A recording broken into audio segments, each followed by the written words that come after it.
सबसे बड़ी खबर इस वक्त पंजाब से है, क्योंकि कांग्रेस में जो अंदरूनी कलह पंजाब में चल रही है, दिल्ली में उसे लेकर आज हलचल तेज रही। आज सुबह सिद्धू और प्रियंका गांधी की मुलाकात हुई। इसके बाद प्रियंका, सोनिया और राहुल के बीच मुलाकातों का दौर जारी है।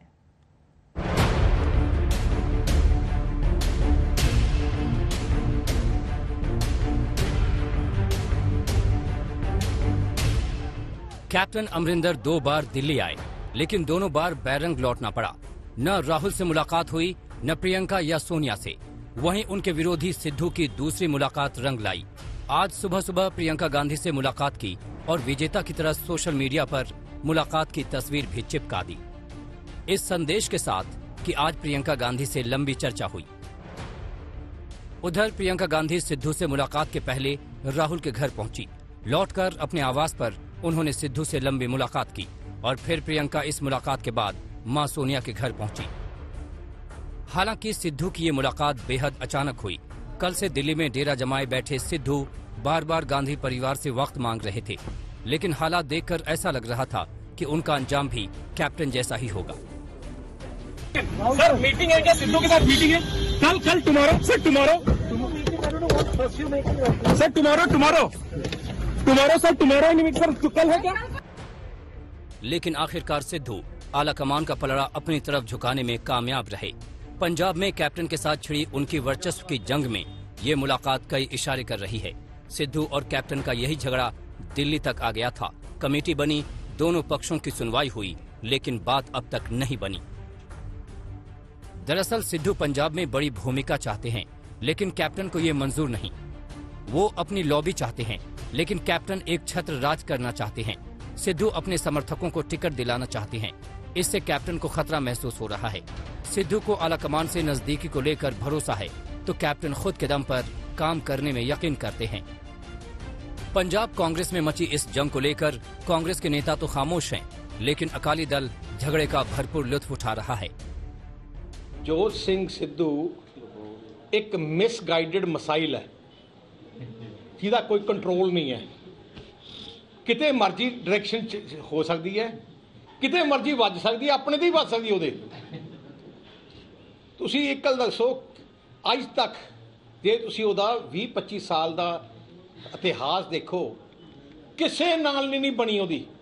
ਜੇ ਕ੍ਰਿਕਟ ਸੀ, ਕ੍ਰਿਕਟ 'ਚ ਵੀ ਲੜ ਕੇ ਭੱਜ ਕੇ ਆਇਆ ਸੀ, ਬੀਜੇਪੀ 'ਚ ਆਇਆ ਸੀ, ਜਿਹਨੂੰ ਆਪਣਾ ਮਾਈ ਬਾਪ ਕਹਿੰਦਾ ਸੀ ਉਹਨਾਂ ਨੂੰ ਚੋਰ ਕਹਿਣ ਲੱਗ ਗਿਆ, फिर कांग्रेस चले गया। पंजाब में चुनाव सिर पर है। कांग्रेस आलाकमान के सामने चुनौती अपने गिने चुने गढ़ बचाने की है, लेकिन चहीतों की चाहत का ख्याल रखने की भी मजबूरी है। दोनों के बीच संतुलन कैसे बनाना है, फिलहाल गांधी परिवार इसी ऊहापोह में होगा। दिल्ली में मौसमी सिंह के साथ आज तक ब्यूरो। बीजेपी के पुराने सहयोगी ओम प्रकाश राजभर इस बार विधानसभा चुनावों में बीजेपी के खिलाफ मोर्चा खोल रहे हैं। राजभर और उनके सहयोगी ओवैसी ने यूपी में सत्ता का जो फॉर्मूला तय किया है, वो बेहद दिलचस्प है।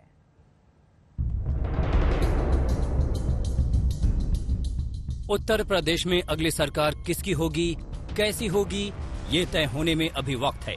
सभी पार्टियां अपने अपने वादों और दावों का पिटारा सजा रही हैं, लेकिन एक वादा ऐसा है जो सबसे अलग है। ये वादा है सुहेल देव पार्टी के मुखिया ओम प्रकाश राजभर और उनके नए पार्टनर ओवैसी का।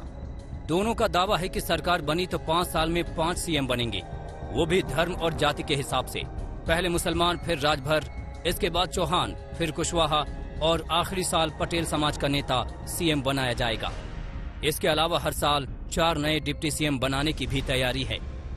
भागीदारी संकल्प मोर्चा का स्पष्ट है कि चुनाव के बाद सरकार बनती है हम लोगों की, तो जब 22 में सरकार बनेगी तो चुनाव में 5 साल में 5 मुख्यमंत्री, एक मुसलमान 1 साल, 1 साल राजभर, 1 साल चौहान, 1 साल कुशवाहा, 1 साल पटेल, हम 5 साल में 5 मुख्यमंत्री। आज भी सीएम बनने के लिए बेचारे कुशवाहा समाज के लोग एकदम ताक रहे हैं कि कब मिलेगा कब मिलेगा। तो इसी नाते हमने कहा कि क्यों ताका जाए, क्यों न बनाने के लिए, हम जब वोटवे से बनना है तो हम सब लोग अपना वोट बना करके 1-1 साल खुद बना लिया जाए, कोई किसी को नहीं ताकेगा। 1 साल में 4 डिप्टी सीएम, 5 साल में 5 सीएम और 20 डिप्टी सीएम देंगे। किसी भी साथी को किसी चीज की कमी नहीं होगी मोर्चे में। 22 में सरकार बना करके और बहुत सी चीजें दी जाएंगी। सभी पार्टियां भाषण चाहे जो कुछ दे, सभी पार्टियां जाति के आधार पर चुनाव लड़ती हैं, जाति आधार पर टिकट बांटती हैं, जाति आधार पर मंत्री बनाती हैं, जाति आधार पर थाने पर पोस्टिंग, जिले पर पोस्टिंग जाति आधार पर हो रही हैं। ये तो सबका चलता है। भागीदारी संकल्प मोर्चा हमने बनाया है, जिसमें बाबू सिंह कुशवाहा, असदुद्दीन ओवैसी, प्रेमचंद प्रजापति, बाबूराम पाल, रामसागर बिंद, रामकरण कश्यप, अनिल चौहान, कृष्णा पटेल, ओम प्रकाश राजभर, हम 10 लोग मिलकर के भागीदारी संकल्प मोर्चा बनाए हैं। और उत्तर प्रदेश की 403 सीट पर हम लोग चुनाव लड़ेंगे और 300 प्लस जीतेंगे भी और उत्तर प्रदेश में सरकार बनाएंगे।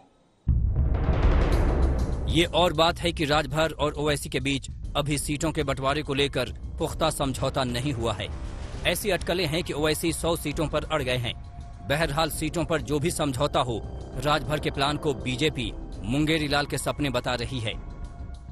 देखिए, राजनीति में सपने देखने का सबको अधिकार है, लेकिन ओम प्रकाश राजभर जी की तरह मुंगेरी लाल के सपने नहीं देखना चाहिए कि जिस तरह से वो कह रहे हैं छोटे छोटे दल मिलाकर। छोटे छोटे दल में असदुद्दीन ओवैसी का भी दल है और उसके साथ सरकार जब वो बनाएंगे तो उनका कहना है 4 मुख्यमंत्री हम बनाएंगे 5 साल में और 20 उप मुख्यमंत्री बनाएंगे हम 5 साल में। तो मतलब कभी असदुद्दीन ओवैसी को बनाएंगे मुख्यमंत्री, कभी वो खुद बनेंगे मुख्यमंत्री, कभी और उनके सहयोगियों को बनाएंगे उप मुख्यमंत्री। तो ये छोटे छोटे दल मिला के जो दलदल उन्होंने बनाया है, तो उत्तर प्रदेश की जनता इस दलदल में फंसने वाली नहीं है। और मैं उनको सलाह दूंगा कि सपने देखिए, लेकिन मुंगेरी लाल के सपने मत देखिए। कभी बीजेपी के साथ रहे ओम प्रकाश राजभर इस बार बीजेपी के खिलाफ नया फ्रंट खोलने की कसरत में जुटे हैं। उनके मोर्चे में शामिल होने के लिए मायावती, अखिलेश यादव और सोनिया गांधी को भी खुला न्योता है। शर्त बस इतनी है कि समझौते की सारी शर्तें वो खुद तय करेंगे। लखनऊ से कुमार अभिषेक और वाराणसी से रोशन जायसवाल के साथ आज तक ब्यूरो। यूपी के डिप्टी सीएम केशव प्रसाद मौर्य भी राजभर और ओवैसी के सत्ता फॉर्मूले पर चुटकी ले रहे हैं। जो एक भागीदारी संकल्प मोर्चा बनाया गया है, ओम प्रकाश राजभर आपके पहले सहयोगी रहे, अब उन्होंने एक स्टेटमेंट दिया है और ये कहा है कि 5 साल में 5 मुख्यमंत्री वो बनाएंगे, हर साल 4-4 उप मुख्यमंत्री देंगे। ओवैसी को के लिए भी उन्होंने कहा है कि अगर उनकी इस पार्टी की सीट जहां मजबूत होगी 100 या 125 सीटें वो दे देंगे। किस तरीके से देखते हैं इस सारे स्टेट? देखिए, मैं इसको बहुत गंभीरता से नहीं लेता। मैं मानता हूं कि हम आपको कह दें कि हम आपको अमेरिका के राष्ट्रपति बना देंगे तो आप मान जाएंगे क्या? ऐसा संभव नहीं होता है। राजनीति में जनता बहुत समझदार है और भारतीय जनता पार्टी के प्रति जो भरोसा था वो भरोसा लगातार मजबूत हुआ है। इसलिए हम 2022 में भी 300 से अधिक सीटें जीतेंगे। कोई मोर्चा, कोई पार्टी भाजपा के खिलाफ चुनाव तो लड़ सकती है, लेकिन भाजपा के खिलाफ अभी उनको जन समर्थन मिलता हुआ कहीं दिखाई नहीं देता, क्योंकि हमारे साथ चाहे अनुसूचित वर्ग हो, चाहे पिछड़ा वर्ग हो, चाहे सामान्य वर्ग हो, सबका साथ सबका विकास जिस प्रकार से हमारी पार्टी ने, हमारी सरकार ने काम किया है, उसी प्रकार से लोगों का समर्थन उसी अनुपात में हमें प्राप्त हो रहा है। सर, इससे जुड़ा ही एक और सवाल है। जैसे मायावती ने मना कर दिया कि वो किसी के साथ गठबंधन नहीं करेंगी, ओम प्रकाश राजभर या उनका मोर्चा चाहता था कि उनके साथ जाएं। चर्चा ये भी चली थी कि बीजेपी भी उनके संपर्क में है, कि वो चाहती है कि ओम प्रकाश राजभर को क्यों लें। समाजवादी पार्टी ने कुछ कहा नहीं। तो ऐसे छोटे दल का अगर कोई एक गठबंधन बना है तो क्या आप उसको किस तरीके से देखते हैं? क्या वो बिखर जाएंगे? क्या वो अपने आप लड़ेंगे या किसी बड़े दल के साथ जाएंगे, या आप लोग भी इनमें से कुछ दलों को अपने साथ ले सकें? देखिए, जो हमारे गठबंधन के साथी के रूप में हैं वो हमारे साथ हैं और उनके बल पर हमने चुनाव जीता है। और कोई ऐसी पार्टी होगी जिसका जनाधार होगा और भाजपा के साथ जुड़ना चाहेगा तो संगठन उस पर विचार करेगा, पार्टी विचार करेगी कि उनको जोड़ लिया जाए कि न जोड़ लिया जाए। लेकिन अभी हमारी जो पार्टी है जिनके साथ हमारा गठबंधन है, उसके बल पर ही हम 300 से ज्यादा सीटें जीत रहे हैं और फिर से 2022 में भाजपा के उत्तर प्रदेश में मजबूत सरकार बनने जा रही है। बात अब बंगाल की। बंगाल में कल दिल्ली से पहुंची राष्ट्रीय मानव अधिकार आयोग की टीम भीड़ के बीच फंस गई। ये टीम बंगाल में चुनाव बाद हुई हिंसा के आरोपों की जांच कर रही है। कोर्ट के आदेश के तहत प्रभावित इलाकों में घूम घूमकर पीड़ितों के बयान ले रही है, लेकिन कल जादवपुर में एनएचआरसी की इस टीम को उल्टे पैर भागना पड़ गया। मुझे मारने के लिए तैयार खड़े हैं, उन कंप्लेंट्स को देखने के लिए।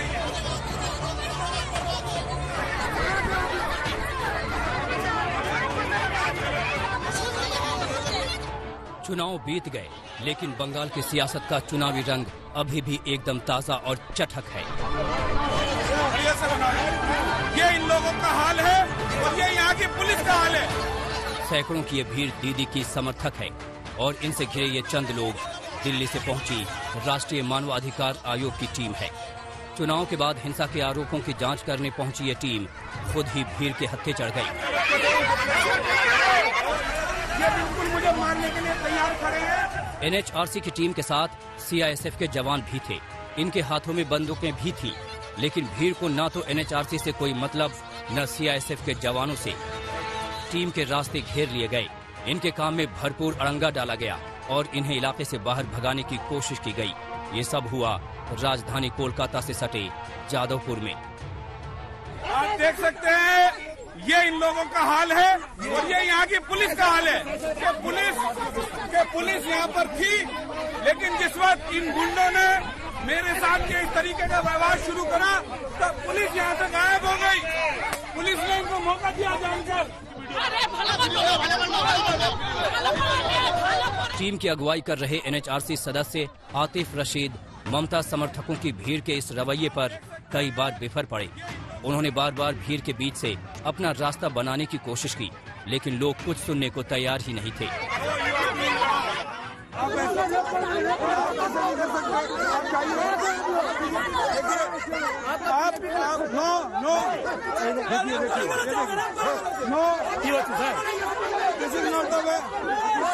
गलत कर रहे हो, आप गलत कर रहे हो।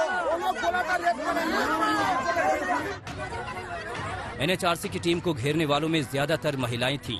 महिलाओं के आगे होने की वजह से सीआईएसएफ की टीम भी ज्यादा कुछ नहीं कर पाई। शुरुआत में इनके साथ स्थानीय पुलिस भी थी, लेकिन एनएचआरसी सदस्यों का कहना है कि जैसे ही धक्का मुक्की और हंगामा शुरू हुआ, स्थानीय पुलिस के लोग गायब हो गए और टीम को आखिरकार यहाँ से निकलना ही पड़ा। 40 से ज्यादा घर ऐसे हैं जो डिस्ट्रॉय हो गए हैं, जो यहाँ नहीं रहते। कुछ गुंडों ने हम पर भी अटैक करा, पुलिस पर भी अटैक करा, हमें मारने की कोशिश करी, हमें भगाने की कोशिश करी।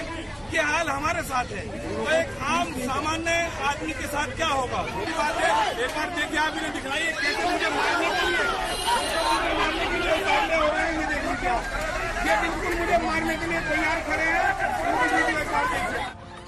बंगाल में चुनाव नतीजों के बाद आरोप लगे थे कि बीजेपी कार्यकर्ताओं को चुन चुनकर निशाना बनाया गया। आरोपों की जांच के लिए कलकत्ता हाईकोर्ट ने मानवाधिकार आयोग के सदस्यों समेत एक कमेटी का गठन किया था। समिति के सदस्य पिछले 3 से 4 दिनों से प्रभावित इलाकों का दौरा कर लोगों से मुलाकात कर रहे हैं, लेकिन जादवपुर में हिंसा के आरोपों की जांच कर रही टीम ही हिंसा की शिकार हो गई। बीजेपी इसे ममता सरकार का असली चेहरा करार दे रही है, तो टीएमसी हिंसा के आरोपों को ही नकार रही है। इस घटना से बंगाल की अंदर का हालत क्या है ये सबका मालूम हो रहा है। एनएचआरसी को सेंट्रल गवर्नमेंट ने नहीं भेजा, कोर्ट का डायरेक्शन में आया। एनएचआरसी को खुद पता चल गया बंगाल की गाँव में किस तरीका से पुलिस और गुंडा, तृणमूल का गुंडा एक साथ काम कर रहा है, उसको पता उसको चल गया और उस एरिया में एनएचआरसी को विटनेस देने के नाते 40 घर को खत्म कर दिया। उनका सबसे पहले नाम है नेशनल, जो नेशनल फ्लैग, नेशनल एंथम। तो जिसका सामने नेशनल है ह्यूमन राइट्स, उसको जनता मारेगा क्यों? उसको तो प्यार करेगा, बैठाएगा। तो क्या वो लोग ऐसे कुछ काम करते हैं जिसमें जनता को गुस्सा हो जाता है? और बंगाल को जनता अगर मरना है, बेइज्जत करना है, तो नेशनल ह्यूमन कमीशन को नहीं करता है। वो करना है तो मारते हैं, तो असली के मरते हैं। ये सब झूठा इल्जाम है।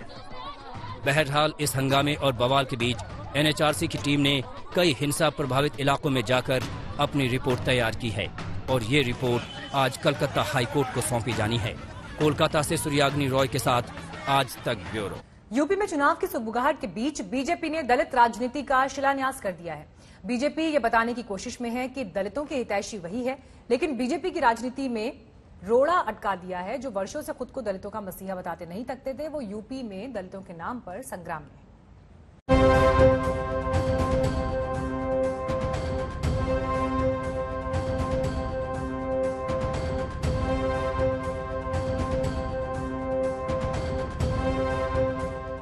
लोकतंत्र लोकतंत्र के सबसे बड़े उपासक भारत रत्न बाबा साहेब भीमराव अंबेडकर के स्मारक का शिलान्यास यूं तो महामहिम राष्ट्रपति ने किया, लेकिन इस शिलान्यास के साथ ही चुनावी उत्तर प्रदेश में दलितों पर होने वाली चुनावी राजनीति का भी शिलान्यास हो गया। बीजेपी ने चुनावी बयार में बह रहे उत्तर प्रदेश के आकाश में दलितों के नाम तमन्नाओं से भरा ये तीर फेंका है। सबसे पहले ये जान लीजिए कि अम्बेडकर पार्क कहाँ बनेगा, कैसे बनेगा। लखनऊ में ऐशबाग ईदगाह के सामने अम्बेडकर पार्क बनेगा। पार्क में अम्बेडकर की 25 फीट ऊंची प्रतिमा लगाई जाएगी। 5453.52 वर्ग मीटर में पार्क और सांस्कृतिक केंद्र बनेगा। बीजेपी का ये दलित दांव हमेशा से दलितों की राजनीति करने वाली मायावती को चुभ गया। मायावती ने ट्वीट किया,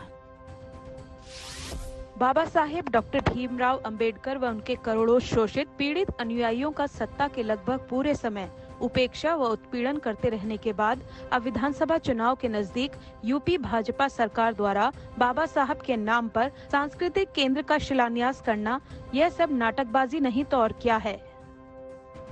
मायावती की खुली नाराजगी सामने आई तो बीजेपी की ओर से मायावती को संदेश भिजवाया गया कि आपको तो खुश होना चाहिए। अगर आज लखनऊ की राजधानी में मुख्यमंत्री योगी आदित्यनाथ जी के प्रयास से डॉक्टर आम्बेडकर सांस्कृतिक केंद्र व स्मारक का उद्घाटन किया गया है तो उन्हें तो खुशी व्यक्त करनी चाहिए। बीजेपी ने मायावती के तीर से ही उनकी राजनीति का शिकार करने की योजना बनाई है, लेकिन लड़ाई अकेले बहुजन समाज पार्टी से नहीं है। कांग्रेस और समाजवादी पार्टी की ओर से भी बीजेपी के लिए तल्ख तेवर ही दिखे। विपक्ष का आरोप सही है कि 4.5 साल हो गए हैं और आप आज आधारशिला रख रहे हैं उस व्यक्ति की जो हमारे संविधान के निर्माता थे। डॉक्टर अंबेडकर जिस संविधान को लेके आए थे उसमें सबको राइट टू लाइफ भी दिया गया था, जीवन का अधिकार। क्या योगी आदित्यनाथ उस अधिकार को सुरक्षित कर पाए हैं? अंबेडकर के नाम पर बीजेपी की इस चाल से भले ही विपक्षी चेहरों की हवाइयां उड़ी हों, लेकिन सच्चाई ये है कि अपने अपने वोट बैंक के चक्कर में स्मारकों की राजनीति कोई नई बात नहीं है। अपने ही शासनकाल में मायावती ने हाथियों की कतारें लगा दी थी। उन्होंने अंबेडकर के साथ साथ अपना भी पुतला बनवा दिया था। उत्तर प्रदेश में मूर्तियों की राजनीति कुछ नई नहीं है। आप जो मूर्ति इस वक्त आज तक के कैमरे पर देख पा रहे हैं वो मायावती की है, जो फॉर्मर यूपी सीएम थी। 2007 से 2012 तक यूपी सीएम थी और ये मूर्ति तब बनवाई गई थी। ऐसी कई मूर्तियां मायावती के काल में बनवाई गई, जो कुछ खुद मायावती की थी तो कुछ बीआर अंबेडकर की थी। तो इस तरह की जो राजनीति उत्तर प्रदेश में रही है वो पहले से रही है।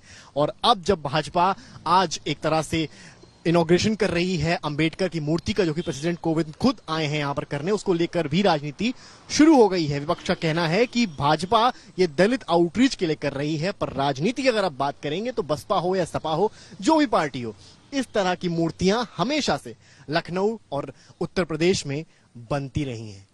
इसी तरह अपने ही वोट बैंक को साधने के लिए अखिलेश यादव ने अपनी सत्ता में रहते हुए जनेश्वर मिश्रा पार्क बनवाया था। छोटे लोहिया के नाम से जाने जाने वाले जनेश्वर मिश्र समाजवादी पार्टी के संस्थापक थे और उनके रिश्ते मुलायम सिंह यादव से जैसे थे वो किसी से नहीं छुपे हैं। उसी की तर्ज पर अखिलेश यादव ने यहाँ पर लखनऊ में जनेश्वर मिश्र पार्क बनाया और जो सामने आप मूर्ति देख रहे हैं ये उन्हीं जनेश्वर मिश्र की मूर्ति यहाँ पर स्थापित की गई। इसकी हम चर्चा इसलिए कर रहे हैं क्योंकि उत्तर प्रदेश में एक तरह से फिर से मूर्तियों को लेकर राजनीति शुरू हो गई है। एक तरफ भाजपा ने अंबेडकर की मूर्ति का आज जो है आधारशिला रखी है, तो वहीं दूसरी तरफ समाजवादी पार्टी का आरोप है कि दलित वोटों को खींचने के लिए ऐसा किया गया, जबकि सपा का कहना है कि उनके कार्यकाल में अगर मूर्तियां लगाई गई थी तो उसके साथ साथ डेवलपमेंट भी किया गया था। जो जनेश्वर पार्क का पूरा देख पा रहे हैं यहाँ से, जो पूरा व्यू है, इसको जो है एशिया का सबसे बड़ा पार्क भी कहा जाता है। और ये जो व्यू, ये इस मूर्ति के साथ ही साथ ये पार्क भी बना था। तो समाजवादी पार्टी ने अपना पक्ष ये रखा है कि उन्होंने मूर्तियां जरूर लगवाई हैं, पर मूर्तियों के साथ साथ उन्होंने यूपी का डेवलपमेंट भी किया है, ना कि भाजपा की तरह इलेक्शन से 6 महीने पहले मूर्ति की लेइंग फाउंडेशन सेरेमनी करके वोट खींचने का प्रयास किया हो। अब बीजेपी लखनऊ में अंबेडकर पार्क बनवाकर ये संदेश देने की कोशिश कर रही है कि लोकतंत्र में बाबा साहब की आत्मा थी और बाबा साहब में बीजेपी की आत्मा है। ये संदेश बीजेपी को दलितों का हितैषी भी बना सकते हैं और सूबे में दलित दोबारा बीजेपी की दाल भी गला सकते हैं। समर्थ श्रीवास्तव, लखनऊ, आज तक।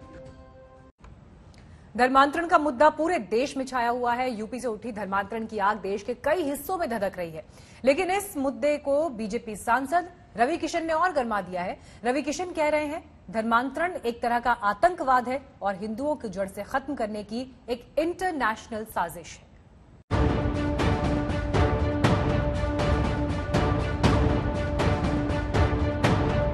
इनका काम है इस सिंडिकेट का हिंदुओं को जड़ से खत्म करना।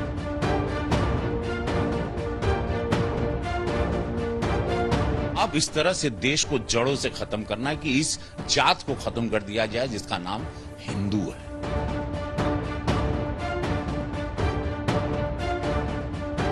पता नहीं रवि किशन से लोगों का कितना सरोकार होगा, लेकिन धर्मांतरण के मुद्दे पर मची महाभारत के बीच रवि किशन को लगता है कि हिंदुओं की जड़ें समाप्त करने की कोशिशें हो रही हैं। हिंदुओं को खत्म करने का इंटरनेशनल प्लान रचा जा रहा है। विदेशी ताकतें हिंदुओं को खत्म कर देने पर आमादा हैं। बहुत बड़ी इसमें विदेशी ताकतें ज्यादा लगी और विदेशों का पैसा है।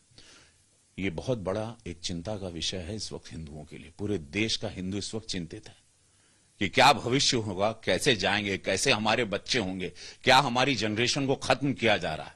आतंकवाद 2014 से यशस्वी प्रधानमंत्री नरेंद्र मोदी जी के बाद खत्म हुआ 99%। तो अब इस तरह से देश को जड़ों से खत्म करना है कि इस जात को खत्म कर दिया जाए जिसका नाम हिंदू है। धर्मांतरण के मसले पर जांच एजेंसियां लगातार छापेमारी भी कर रही हैं और कार्रवाई भी कर रही हैं। अकेले पूर्वी यूपी में 400 मदरसे जांच एजेंसियों की रडार पर हैं। लेकिन रवि किशन का मानना है कि मसला सिर्फ यूपी या कश्मीर का नहीं है। हर राज्य में धर्मांतरण का धंधा करने वालों का सिंडिकेट है और उद्देश्य सिर्फ एक है, हिंदुओं को खत्म करो। अब 5 राज्यों से और पकड़े गए। खबर आ रही कि पूरे देश के हर राज्य में ये सिंडिकेट काम कर रहा है। ये अभी अंदरूनी खबर मैं आपको बता रहा हूं। और ये लाखों की तादाद में और करोड़ों करोड़ों रुपए का फंड इनको विदेशों से आया हुआ है। इनका काम है कि हिंदुओं का नाश करो।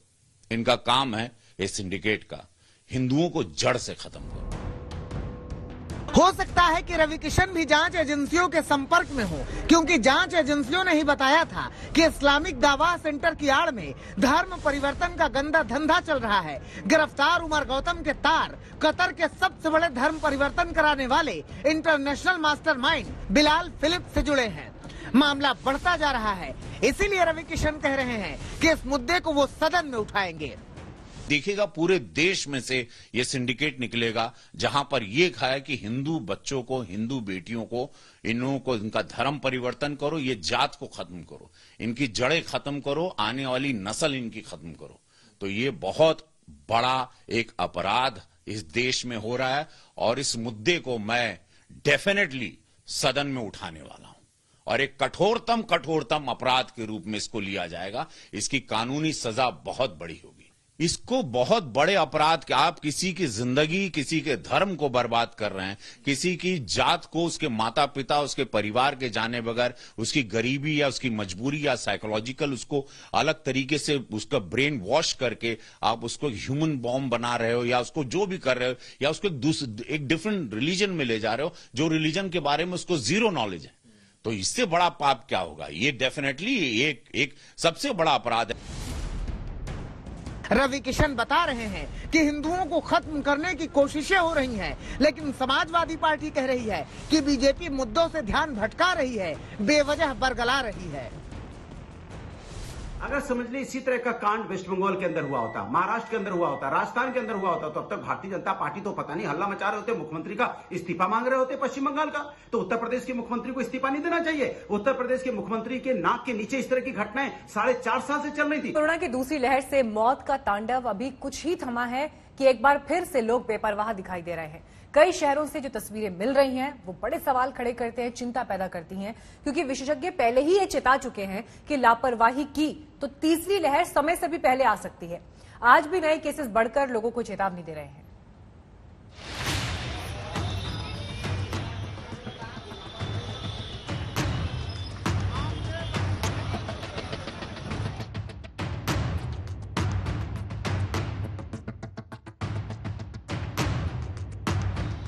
दिल्ली से लेकर एमपी राजस्थान तक नादानी।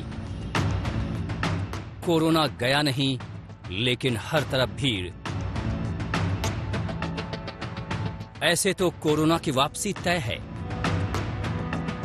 तस्वीरें अपने आप में सब कुछ बयान कर रही हैं। कोरोना कहर बरपा कर कुछ थमा है, लेकिन लगता है लोग ये समझने को तैयार नहीं कि जरा सी नादानी से इसकी वापसी हो सकती है। पहले लोगों की लापरवाही की ये तस्वीरें देखिए। तस्वीर नंबर 1, देखिए लोग कैसे मेट्रो की सवारी करने को बेताब हैं। तस्वीर नंबर 2, बस अड्डे पर हुजूम है, मानो कोरोना कभी आया ही नहीं। तस्वीर नंबर 3, टीका लगवाने आए पर नियम भूल गए। तस्वीर नंबर 4, कोरोना गया लेकिन घूमने हिल स्टेशन पहुंच गए। तस्वीर नंबर 5, राशन के लिए कोरोना का खतरा लेने को भी तैयार हैं। ये तस्वीरें फिक्र पैदा करती हैं। शुरुआत दिल्ली से करते हैं। वैशाली मेट्रो स्टेशन पर मानो लोग कोरोना की तीसरी लहर का स्वागत करने को तैयार हैं। 2 गज छोड़िए, यहाँ तो 2 इंच की भी दूरी नजर नहीं आ रही है। ऐसे में भला बीमारी कैसे न फैले। 1 घंटा रोज खराब करते हैं, यहाँ पे लाइन लगाते हैं रोज, और ऐसे सोशल डिस्टेंसिंग हो रही है। आप लोग कितने देर से लाइन में खड़े हैं? सर लगभग आधा घंटा तो हो चुका है, 1 घंटे से भी ऊपर हो चुका है। 1 घंटे से भी ऊपर हो चुका है। और ये स्थिति यहाँ पर साफ तौर पर दिल्ली मेट्रो की जो व्यवस्था है उस पर सवाल खड़े करते हुए कि आखिरकार अगर आप मेट्रो के अंदर सोशल डिस्टेंसिंग को बनाना चाहते हैं तो अंदर तो मेंटेन हो रही है, लेकिन बाहर क्या इसी तरीके से तीसरी लहर से लड़ाई लड़ी जा सकेगी? इतनी भीड़, इतनी लंबी लाइन, इसको देख करके तो कई सवाल उठने लाजमी है। मेट्रो स्टेशन ही क्या, दिल्ली के बस अड्डे पर यह भीड़ बता रही है कि हम कोरोना की वापसी के लिए रास्ता तैयार कर रहे हैं। ये तस्वीरें आनंद विहार बस अड्डे की हैं। कोरोना की कहीं कोई परवाह नहीं दिख रही। भोपाल की सड़कों पर देखिए, लोग मास्क लगाना भूल चुके हैं। ये लोग भले ही कोरोना को भूल गए, लेकिन इनको कौन समझाए कि कोरोना को ये खुला न्योता है। यही हाल शिवमोगा के वैक्सीनेशन सेंटर का है। बीमारी से बचने से पहले तो यहाँ संक्रमित होने का खतरा है। कोयम्बटूर में तो राशन के लिए लोगों ने कोरोना को भुला दिया। तमिलनाडु सरकार 2000 रुपए नकद भी दे रही है। ऐसे में भला किसको कोरोना की परवाह। जरूरत समझ में आती है, लेकिन हिमाचल के हिल स्टेशनों पर जुटी ये भीड़ बता रही है कि लोग किस कदर लापरवाह हैं। ये तस्वीरें सोलन की हैं। इतने टूरिस्ट आ गए कि प्रशासन को मजबूरी में धारा 144 लगानी पड़ी। यही हाल नारकंडा हिल स्टेशन का था। यहाँ भी टूरिस्ट उमड़ पड़े। कोरोना को लेकर लापरवाही की वजह से ही कोरोना के केस फिर बढ़ रहे हैं। मंगलवार को केस की तादाद घटकर 37,566 रह गई थी, लेकिन बुधवार को फिर 45,951 केस आ गए। लगातार कई दिनों से घट रहे केस एक बार फिर बढ़ गए। लोग लापरवाह हैं, लेकिन सुप्रीम कोर्ट ने कम से कम कोरोना से मौतों के मामलों में हमदर्दी दिखाई है। कोर्ट ने आज फैसले में कहा कि सरकार को जान गंवाने वालों के परिवारों को मुआवजा देना ही होगा। मुआवजा कितना हो ये सरकार तय करेगी। 6 हफ्ते के भीतर सरकार को गाइडलाइन बनानी होगी। कोर्ट ने एनडीएमए से कहा कि ऐसा सिस्टम बने जिससे मुआवजा दिया जा सके। सुप्रीम कोर्ट ने केंद्र सरकार से कहा कि कोविड से जुड़े डेथ सर्टिफिकेट जारी करे। जो सर्टिफिकेट पहले से ही जारी हो गए हैं उनमें सुधार किया जाए। फैसला सुनाते हुए सुप्रीम कोर्ट ने एनडीएमए के अधिकारियों को फटकार भी लगाई। कोर्ट ने कोरोना के मेडिकल ट्रीटमेंट के लिए इंश्योरेंस पॉलिसी तैयार करने को भी कहा। कोर्ट ने लोगों को राहत देने की कोशिश की है, लेकिन कोरोना को लेकर खुद लोगों की ये लापरवाही आखिर कब रुकेगी? संजय शर्मा के साथ ब्यूरो रिपोर्ट, आज तक। लोगों की कोरोना को लेकर ये बेपरवाही भारी पड़ सकती है। दिल्ली के वैशाली मेट्रो स्टेशन पर भी आज सुबह इतनी भीड़ दिखाई दी कि ना तो 2 गज की दूरी थी, ना ही वहां पर डिस्टेंसिंग के नियमों का पालन हो रहा था। और ऐसे में सवाल यही खड़ा हो रहा है कि अगर इस तरह की तस्वीरें आम हो जाएंगी तो तीसरी लहर को आने से कैसे रोका जाएगा।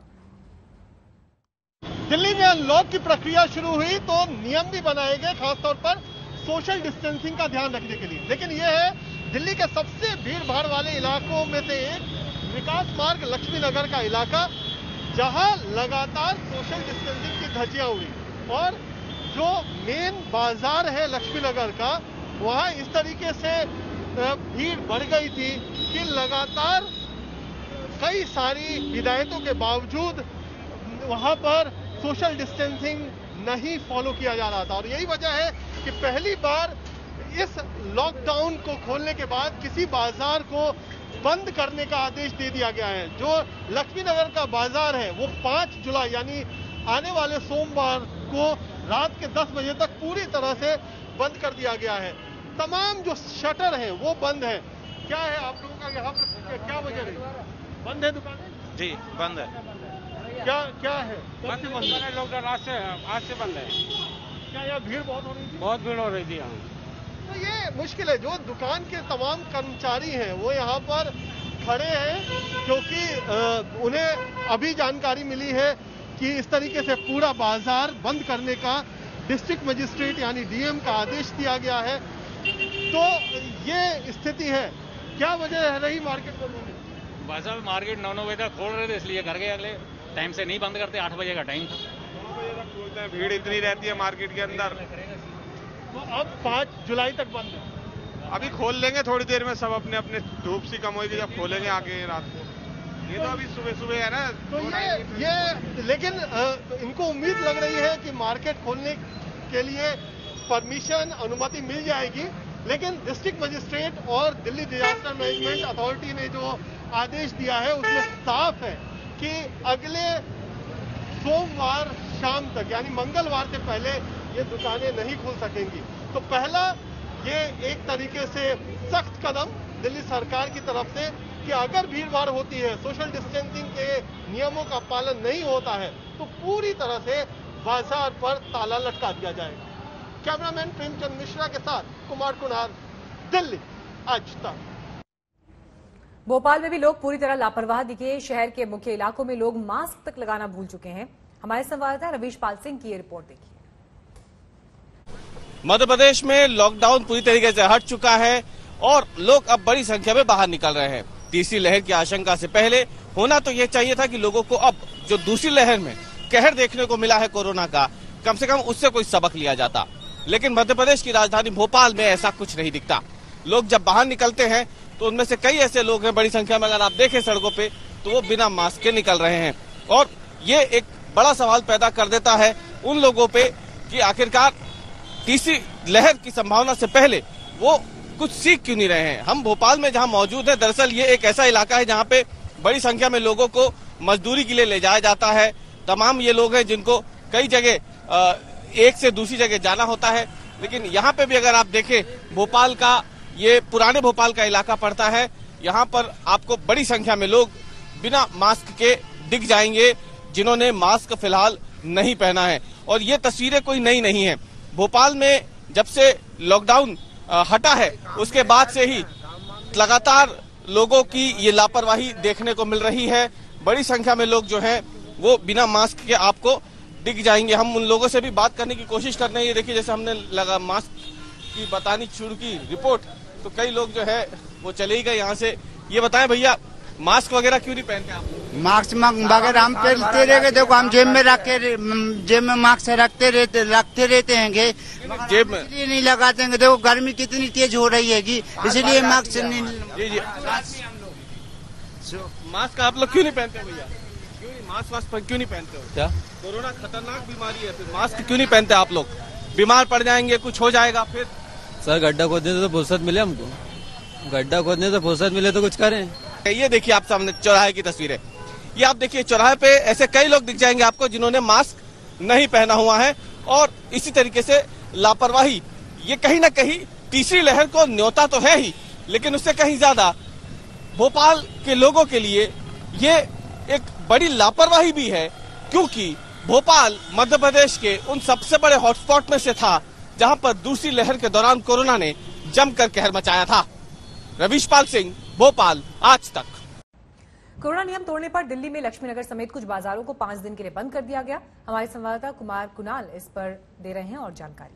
दिल्ली में अनलॉक की प्रक्रिया शुरू हुई तो नियम भी बनाए गए, खासतौर पर सोशल डिस्टेंसिंग का ध्यान रखने के लिए। लेकिन यह है दिल्ली के सबसे भीड़ भाड़ वाले इलाकों में से एक विकास मार्ग लक्ष्मी नगर का इलाका, जहां लगातार सोशल डिस्टेंसिंग की धज्जियां उड़ी और जो मेन बाजार है लक्ष्मी नगर का, वहां इस तरीके से भीड़ बढ़ गई थी कि लगातार कई सारी हिदायतों के बावजूद वहां पर सोशल डिस्टेंसिंग नहीं फॉलो किया जा रहा था। और यही वजह है कि पहली बार इस लॉकडाउन को खोलने के बाद किसी बाजार को बंद करने का आदेश दे दिया गया है। जो लक्ष्मी नगर का बाजार है वो 5 जुलाई यानी आने वाले सोमवार को रात के 10 बजे तक पूरी तरह से बंद कर दिया गया है।